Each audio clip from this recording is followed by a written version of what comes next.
Good evening, I'm Dan Wolf. Laura has the night off. Thanks for joining us.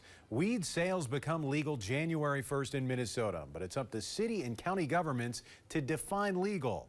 Northern News Now Sophia Lauber was there today as St. Louis County leaders did just that. Opposed, same sign. Aye. The St. Louis County Board has been racing to put together an ordinance by January 1st, so they'll be ready to regulate cannabis sales once they become legal in Minnesota. Today, they approved the new ordinance in a 6-1 vote.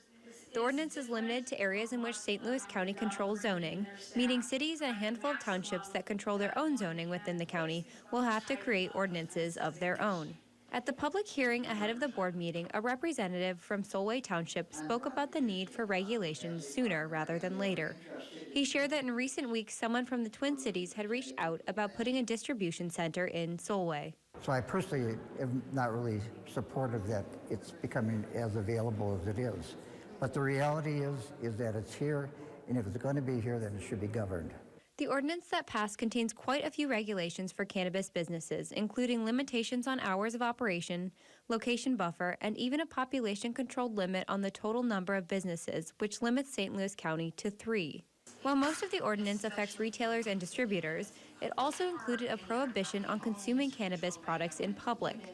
In all, board members say the ordinance took a pretty conservative stance, with the county being as restrictive as possible within the limits of state law. We wanted to, like they said, roll it out in a way that's as limited as possible now, and then make adjustments going forward once we know what the cannabis industry shapes up to be in St. Louis County. So will we see cannabis stores popping up in St. Louis County in the coming months? That depends on the state. Once they issue licenses, businesses will then be able to come to the county with requests.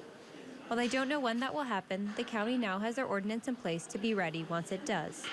In Duluth, Sophia Lauber, Northern News Now.